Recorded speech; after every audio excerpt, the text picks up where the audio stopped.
Ações para abordar riscos e oportunidades, pessoal. Valem as mesmas premissas dos outros sistemas de gestão que a gente já estudou.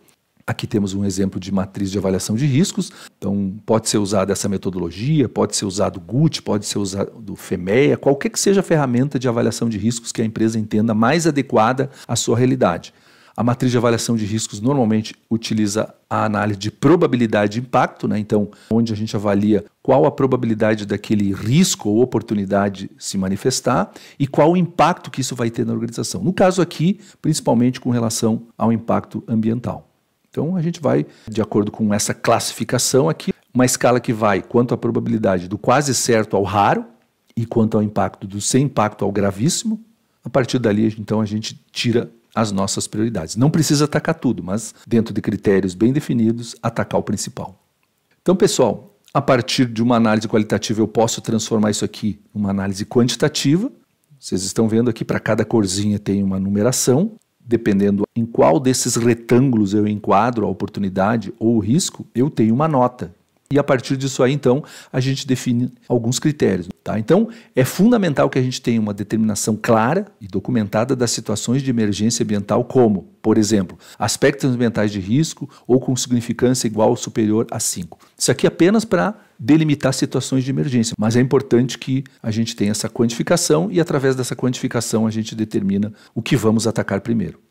Muito bem, pessoal. Dentro da etapa de planejamento, nós temos agora os aspectos ambientais. Então, pessoal, levantamento de aspectos, impactos ambientais, enquadramento e classificação do impacto de fabricação da peça X de uma empresa de usinagem. Vamos mostrar um breve exemplo aqui. Esta empresa fabrica a famosa peça X, usinagem, e ela levantou no seu processo produtivo os seguintes aspectos ambientais: consumo de energia elétrica, descarte de estopas contaminadas com óleo, transporte de óleo, ar comprimido da rede contaminado com óleo, derramamento de óleo, descarte de graxa contaminada, consumo de óleo de corte. Então observem, isso aqui é só um extrato, não se esgota aqui. E aí os impactos, ó, são as consequências de isso aqui não ser bem controlado. Redução do recurso natural, no caso de consumo de energia elétrica, no caso de descartes, aumento da quantidade de resíduos. Transporte de óleo, se vazar, eu tenho a contaminação do solo e da água, e assim por diante, pessoal. E aí eles fizeram uma análise, neste caso aqui, qualitativa, entre crítico, moderado, leve. Então, eles têm um enquadramento desse impacto. Isso aqui é uma matriz que toma a decisão da significância pela criticidade do impacto. Então, aqui ele é crítico e significativo. Aqui ele é moderado, então vai ser encaminhado para uma avaliação mais precisa da significância. Aqui ele já é crítico e significativo, aqui também. E aqui, talvez pelo baixo volume, aí depende da realidade de cada negócio, apesar de crítico, ele é considerado como um impacto desprezível. A norma, o que ela nos pede, pessoal? Que a gente trabalhe em cima dos aspectos ambientais significativos. Muitas pessoas costumam dizer, se tem lei já é significativo. Não, se tem lei tu tem que cumprir, não interessa se ele é significativo ou não. Tu pode ter uma gotinha de poluição e tu pode ter um tanque cheio de material poluente. Tem lei a respeito? Vou cumprir. A significância é uma questão interna da empresa, de acordo com critérios lógicos de análise de risco, normalmente, que a gente determina, então, o nível de significância. Deu significativo? Sou obrigado a controlar. Não deu significativo? Posso dar outros caminhos, vou apenas monitorar ou até não vou fazer nada, mas sempre eu vou cumprir a lei. Cuidado com isso. Tá? Então, isso aqui seria um dos tantos métodos de avaliação da significância dos aspectos identificados. Pessoal, esse trabalho aqui toma um certo tempo, porque a gente tem que fazer isso para toda a empresa, todo o escopo do SGA, e o aconselhável é que sempre a gente capacite pessoas para elas terem a mesma capacidade de julgamento, treine bem as pessoas e depois faça isso, se possível, com o acompanhamento de alguma pessoa mais experiente nesse processo. Não é uma coisa que se faz em poucos dias, leva um tempo, quem já implementou sistemas de gestão ambiental sabe disso. O que eu falei para vocês, ainda dentro do planejamento pessoal, uma atenção especial aos requisitos legais e outros requisitos aplicáveis à organização que possam também ter relação com seus aspectos ambientais. Então, seja da lei ou seja de acordos que eu fiz com outras organizações, com os meus clientes, ou acordos em cima de associações comerciais, industriais, via Ministério Público, termos de ajuste de conduta, que daí tem força de lei, qualquer situação que imponha um requisito obrigatório para a existência do meu negócio, eu tenho que cumprir. Exemplo é o gerenciamento de requisitos legais, é uma ferramenta de controle e monitoramento de legislações, proporcionando o gerenciamento contínuo dos requisitos legais que são aplicáveis à empresa. Hoje em dia já existem empresas especializadas, que têm um modelo, Isso aqui é um modelo que a gente pegou aleatório, aí existem outros. Então é feito todo um controle do atendimento aos requisitos legais. Então esses requisitos eles são comunicados e atualizados semanalmente ou quinzenalmente pela empresa de consultoria ou a detentora do software, de modo que a empresa sempre vai estar abastecida de toda a legislação federal, estadual, municipal, e se for o caso até internacional, sobre todo tipo de legislação aplicável. E aí tem alguns critérios de classificação onde serão feitos então os controles do atendimento desses requisitos. Eu tenho que ter certeza que eu estou atendendo, tipo um checklist, atendo ou não atendo. Para aquilo que eu não atendo, tem que criar planos de ação, alertar os responsáveis, documentos de atualização, alterações ocorridas na legislação, visão geral também do que está sendo atendido, do que ainda não está, principalmente pela alta direção, então daqui saem indicadores de conformidade legal, quantos por cento eu estou atendendo, quantos por cento eu não estou, e emissões de relatórios em geral. Então, pessoal, muito importante quem tem esse recurso de poder estar integrando este recurso automatizado ao seu sistema de gestão ambiental. Facilita bastante. Agora, quem não tem que fazer no braço. Vai ter que contratar uma empresa de consultoria em legislação ambiental e estar sempre atualizado. Cria lá numa planilha de Excel o seu gerenciamento de requisitos legais. É possível também, vi muitas empresas fazendo isso. Hoje já nem tanto, por conta da disseminação dos softwares, né? Temos vários bons softwares aí, mas é importante que a empresa tenha lá a sua sistemática.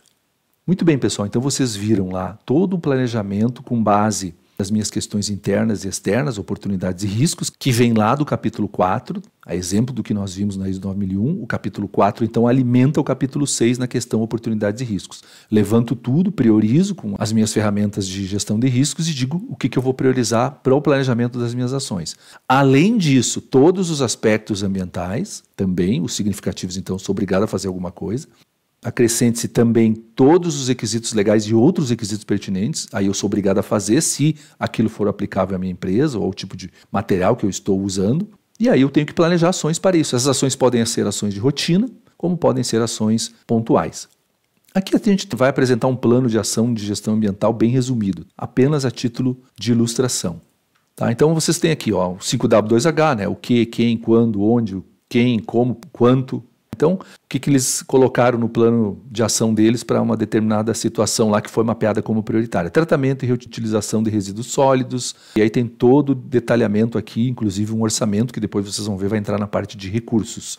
Da mesma forma, se um dos objetivos da empresa requer lá a qualificação do pessoal, então eles vão ter que fazer cursos de qualificação, obviamente vão ter que ter um certo investimento para isso. Então, sempre colocar os responsáveis, os prazos, se for uma ação pontual. Se for uma ação de rotina, tá, pessoal? Eu posso transformar isso numa instrução de trabalho, num procedimento operacional padrão, mas também deixando claro quem são os executores. E, não menos importante, pessoal, a definição, então, de objetivos ambientais e planejamento para alcançá-los. Falamos disso no início, né? Os objetivos ambientais, então, eles têm que ser coerentes com a política ambiental. Se lembra que a gente falou no início, não pode ter frase solta lá na política, desabastecida de um objetivo ambiental. Mensurável, ser viável, já falamos sobre isso. Comunicados, monitorados, isso aqui é fundamental, então tem que evidenciar que eles estão sendo acompanhados. Aí tem as ferramentas 5W2H, cronogramas, PERT-CPM, o gráfico de Gandhi, método do farol, gráficos de controle e outros tantos que vocês entendem aplicáveis.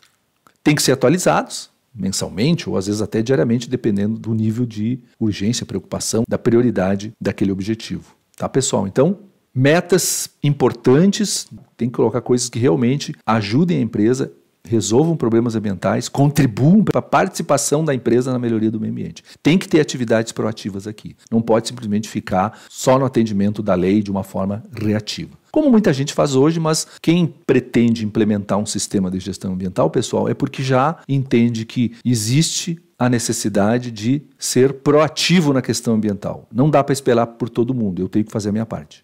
Então aqui exemplos desta empresa aqui, ó, objetivos: diminuição do consumo de água, recomposição da vegetação, divulgação da política de proteção ao meio ambiente junto à comunidade, ações de incentivo em relação ao sistema de gestão, educação ambiental junto à comunidade. Ou seja, são os objetivos dessa empresa. Ela transformou tudo em metas. Pode ver que sempre tem algum númerozinho associado, sempre que viável, ó, redução de 50% do volume, manejo do solo e vegetação, incluindo plantio de mudas e espécies nativas em pelo menos uma área da empresa. Essa área, então, uma vez medida, já dá quantificação.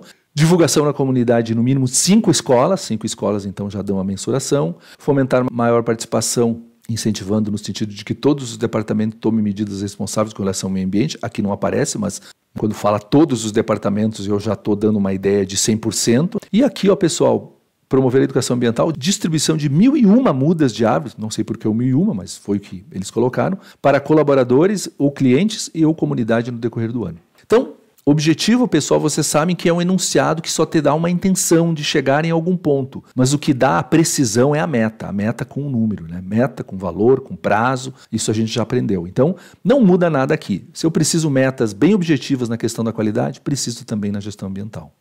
E como não poderia deixar de ser, tá, pessoal? Para os meus objetivos ambientais, eu também vou precisar de um planejamento que diga o que fazer, quando fazer e lá no final como é que eu vou monitorar tudo isso. Então, aqui um exemplo citado no caderno de comunicação organizacional da Abracon, Associação Brasileira de Agentes de Comunicação. O objetivo da empresa é implantar um conceito de sustentabilidade em todas as unidades. Todas aqui dá ideia de 100%. O objetivo da comunicação interna, motivar e mobilizar os colaboradores e seus familiares para o exercício da sustentabilidade, tanto no ambiente profissional quanto no pessoal. Muito bem, então, eles entenderam isso aqui como uma coisa prioritária, importante para essa organização aqui, já que ela trabalha com comunicação, então ela quer trabalhar a questão de sustentabilidade usando aí dos seus processos internos. Muito bem. Então foram definidos 2 objetivos, tá, pessoal? Um objetivo mais global e um objetivo mais específico. Definidos esses 2 objetivos, parte-se para o plano de ação formatado da seguinte maneira. Aqui, pessoal, a empresa usa a metodologia que ela achar mais adequada. Essa empresa aqui fez um mais resumido, tá? Depois vocês olhem na norma, tudo que está lá na norma não pode faltar. Possivelmente essa empresa tem outras ferramentas para evidenciar tudo que pede lá na norma, mas ela deixou bem claro como fazer e o que fazer. Então, promover a sustentabilidade em todas as unidades fabris da empresa, aqui tem uma série de tópicos sobre como fazer e o como medir. É a ferramenta que a empresa adotou. Nós aqui sempre aconselhamos usar o velho e bom 5W2H com todas as suas coluninhas. Por quê? Porque de repente a gente até pode ter um conteúdo muito bom numa ferramenta como essa, mas eu vou ser obrigado a mostrar outras ferramentas para evidenciar o atendimento pleno daquilo que pede a norma. E observem aqui, pessoal, do como medir, eu extraio então os meus indicadores de desempenho. Um indicador que eu posso tirar daqui é o percentual de pessoas conscientes que eu posso avaliar mediante avaliação de desempenho, as atitudes que elas estão tendo, o nível de demonstração no dia a dia de compromisso com o meio ambiente, que por sua vez mostra então que a pessoa está consciente. Tá? Então, algum monitoramento que pode ser por auditoria, pode ser por amostragem ou por outras ferramentas, com isso eu tenho lá como medir qual o percentual de pessoas que já estão conscientes, e isso me dá uma ideia se eu estou longe ou perto do meu objetivo. Muito bem, pessoal. Então, essa parte do nosso estudo vai ficando por aqui. Espero que vocês tenham tido uma boa noção. Um grande abraço a todos.